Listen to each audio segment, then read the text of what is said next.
வணக்கம் தோழிகளே. இன்றைக்கி நம்ம சுருள் பணியாரம், அது சில பேர் சீப்பு பணியாரம்னு சொல்லுவாங்க. அந்த தமிழ்நாட்டு பாரம்பரிய பலகாரம் எப்படி செய்கிறதுங்கிறத நம்ம இன்றைக்கி பார்க்கலாம். அதுக்கு தேவையான பொருட்கள் என்னென்ன அப்படிங்கிறத நம்ம இப்போ பார்க்கலாம். பக்குவப்படுத்தப்பட்ட அரிசி மாவு 6 கப், சர்க்கரை 1.5 கப், 1/2 கப் பொட்டுக்கடலை மாவு சலிச்ச மாவு, 1/2 கப் எள்ளு, பாசிப்பருப்பு மூங் தால் நல்லா குழைய வேக வைக்கப்பட்டது அது 1 கப், கொஞ்சம் பட்டர், ஏலக்காய் தூள், 1 கப் தேங்காய் பால். பக்குவப்படுத்தப்பட்ட மாவு அப்படின்னா என்ன, அது எப்படி தயார் பண்ணுறதுங்கிறத இப்போ நம்ம பார்க்கலாம். பச்சரிசியை 2 மணி நேரம் ஊற வச்சு தண்ணியை நல்லா வடிகட்டிட்டு அது கொஞ்சம் வளர்ந்ததுக்கப்புறமா அதை நல்லா நைஸாக அரைச்சி வறுத்து அதை சலித்து வச்சுக்கணும். அதுதான் பக்குவப்படுத்தப்பட்ட மாவுங்கிறது. 6 கப் தண்ணியை நல்லா கொஞ்சம் கொதிக்க வச்சுக்கணும். அரிசி மாவை பெரிய பாத்திரத்தில் கொட்டிக்கணும். அதோட வேணுங்கிற அந்த எல்லையும் அதிலே போட்டுக்கலாம். பொட்டுக்கடலை மாவையும் அதிலே போட்டு மிக்ஸ் பண்ணிக்கலாம்.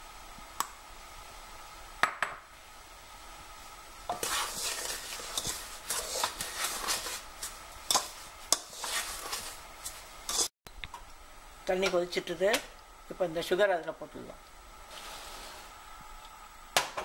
இந்த பட்டரையும் அதில் போட்டுடலாம்.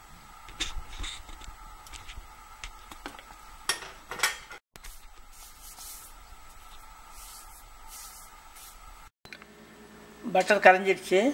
இனிப்பு தூக்கலாக தெரியறதுக்கு கொஞ்சமாக உப்பு சேர்த்துக்கலாம். தேங்காய் பாலையும் அதில் போட்டுக்கலாம்.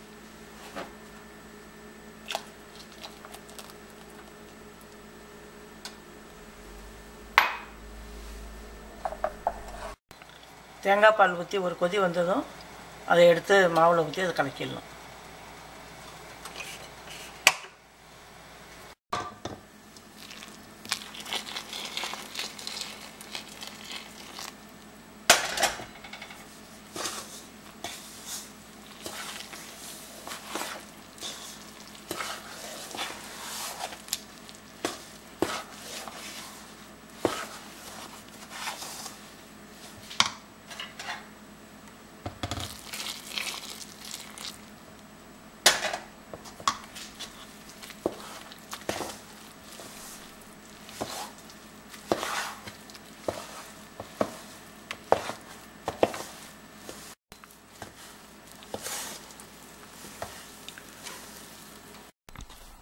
இந்த வேக வச்ச பாசிப்பருப்பையும்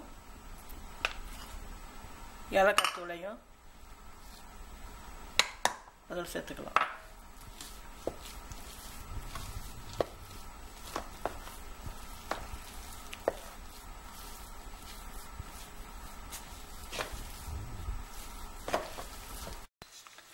மாவு இப்போ ரெடி ஆயிடுச்சு. இப்போ அது எப்படி செய்கிறதுங்கிறத பார்க்கலாம். ஓரளவுக்கு மாவு எடுத்துக்கணும். நீள வாக்கில் இப்படி நீள வாக்கில் உருண்டை செஞ்சு எண்ணெய் தடவணும். இந்த பிளாஸ்டிக் பேப்பரில் இது இப்படி தட்டணும். ரொம்ப கனமாகவும் இருக்கக்கூடாது, ரொம்பவும் மெலிசாக இல்லாமல் அதை தட்டி நமக்கு எந்த சைஸ் வேணுமோ அந்த அளவுக்கு அகலமாக அதை தட்டி அதை இப்படி எடுத்து சுருட்டிக்கணும். அப்படி சுருட்டி வைக்கிறதால தான் சுருள் பணியாரம்.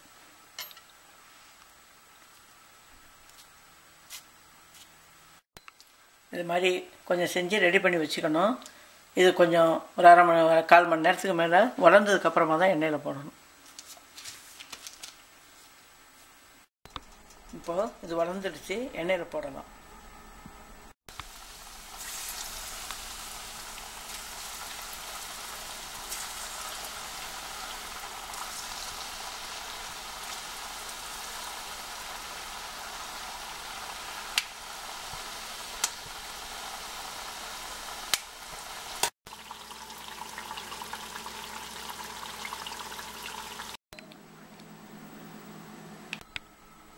இப்போது சுருள் பணியாரங்கிறது சீப்பு பணியாரம் இது ரெடி ஆயிடுச்சு.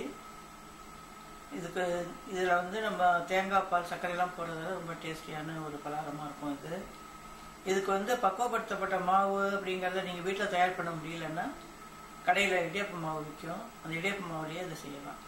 அடுத்தாப்புல வேற ஒரு ரெசிபியோடு உங்களை சந்திக்கிறேன். வணக்கம் தோழிகளே.